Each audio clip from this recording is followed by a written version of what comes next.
Shalom ouvracha, chers amis de la communauté de Créteil et au-delà. Ce Shabbat Parashat Korach, nous lisons à nouveau un passage difficile où Korach et toute son assemblée viennent remettre en question la place de Moshe Rabbeinu, sa position, et contestent avec vigueur, avec véhémence, en se disputant ce que Moshe Rabbeinu représente. Malheureusement, là encore, cela se termine mal, et Korach ainsi que toute son assemblée sont engloutis par la terre, et le Béné Israël, choqué par tout ce qui s'est passé, essaye après de reprendre confiance, et suite aux différents bâtons qui sont mis dans l'Ohel Moed et qui sortent, avec celui de Aaron qui a fleuri pour confirmer quelque part le choix d'Akadosh Baruch Hu, de la tribu de Lévi, de Aaron et de Moshe de leur place. Il y a un midrash à la fin de la paracha, ou plus exactement à la fin du livre de Bamidbar, qui nous fait le constat suivant. Nous dit le midrash, Shene Chachamim, il y a eu dans l'histoire deux personnes extrêmement sages, extrêmement instruites. L'une de ces personnes chez les Béné Israël, l'autre chez les nations. Chez les Béné Israël, il s'agit de Achitophel. Chez les nations, il s'agit de Bilham. Et nous dit le Midrash que les deux, et Achitophel et Bilham, ont eu une fin tragique. Le Midrash poursuit et nous dit qu'il y a eu deux personnages dans l'histoire qui étaient extrêmement forts. Une chez les Béné Israël, un de ces personnages chez les Béné Israël, et un autre chez les nations. Chez les Béné Israël, il s'agit de Shimshon, Samson, et chez les nations du monde, il s'agit de Goliath. Là aussi, conclut le Midrash, les deux ont eu une fin tragique. Et enfin, nous dit le Midrash, il y a eu deux personnages dans l'histoire extrêmement riches, richissimes. L'un de ces personnages chez les Béné Israël, l'autre personnage chez les nations. Chez les Béné Israël, il s'agissait de Korach, riche comme Korach, et chez les nations, il s'agissait de Haman, qui était extrêmement riche, et là aussi, le constat terrible du Midrash, que là aussi les deux ont eu une fin tragique, et Korach et Haman. Et en une phrase lapidaire, le Midrash nous dit, mais pourquoi ? Pourquoi tous ces personnages ont eu une fin tragique ? Parce que leur matana, c'est-à-dire leur don, n'était pas d'Akadosh Baruch Hu, ne provenait pas d'Akadosh Baruch Hu. Que signifie cette conclusion de Midrash ? Quel message le Midrash veut nous faire passer et quelles leçons pouvons-nous en tirer ? Nos maîtres nous disent que dans la vie, chaque personne peut être dotée de capacités, de facultés particulières. Akadosh Baruch Hu, quand il le choisit, peut donner à certaines personnes des dons. Ça peut être la sagesse, l'intelligence, ça peut être la force physique, ou encore ça peut être la richesse. On peut avoir, Akadosh Baruch Hu peut octroyer à celui qu'il décide, qu'il désire donner, à qui il veut donner, il peut lui octroyer ses forces, ses facultés.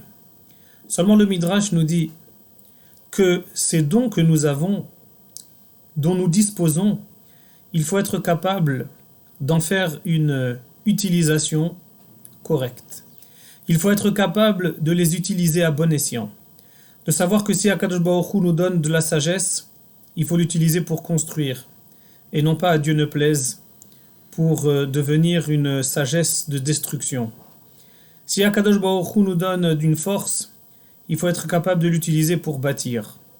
Il faut être capable de l'utiliser à bon escient, et non pas au contraire, se l'approprier et ne pas l'utiliser comme il se doit. Il en va de même pour la richesse. Si Akadosh Baruch Hu donne ce cadeau, il faut être là aussi capable de le reconnaître comme étant tel. Il faut être capable de reconnaître l'origine de ce cadeau, et donc de l'utiliser comme il se doit, et non pas en dévoyant ces cadeaux que nous avons reçus. Et c'est ce que le Midrash quelque part vient nous dire, qu'il y a eu dans l'histoire des personnages qui ont été gâtés, des personnages qui ont eu sur un plateau ce que beaucoup de personnes rêveraient d'avoir, une sagesse, une force, une richesse.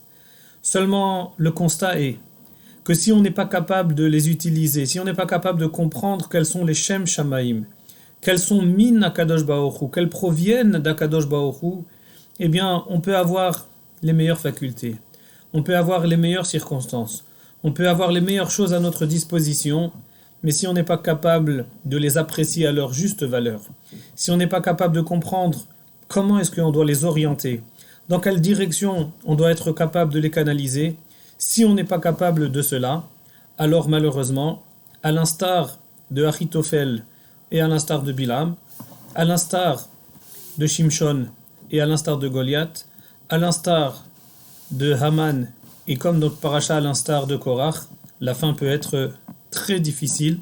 Non seulement qu'elle ne sera pas à la hauteur de ses cadeaux, mais encore il y aura le sentiment d'un très gros gâchis. C'est dommage d'avoir tellement de choses à notre disposition, d'avoir tellement de facultés, de capacités, d'avoir la vie, d'avoir la santé, d'avoir la richesse, d'avoir la force, d'avoir la sagesse, c'est dommage, et de ne pas en faire une utilisation correcte, c'est l'appel de Parashat Korach.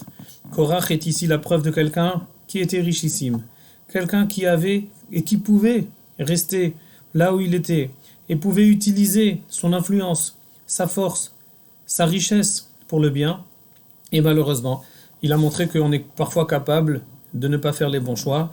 C'est pourquoi Akadosh Baruch Hu nous demande de faire les bons choix, d'apprécier ce que l'on a, de remercier comme tous les matins en disant Modéani, merci à Akadosh Baruch Hu de me redonner la vie, merci à Akadosh Baruch Hu de me donner les capacités, de me gâter de tous ces cadeaux que tu nous octroies dans notre vie, et Hachem, aide-nous, s'il te plaît, à faire en sorte que nous puissions utiliser tous ces dons que tu nous donnes, eh bien, pour te servir du mieux, contrairement à l'image et à l'exemple de Korach, mais au contraire, avoir ce que l'on a, être capable de l'apprécier, être capable de le rendre dans la mesure du possible à travers l'utilisation et à travers notre comportement à Hachem.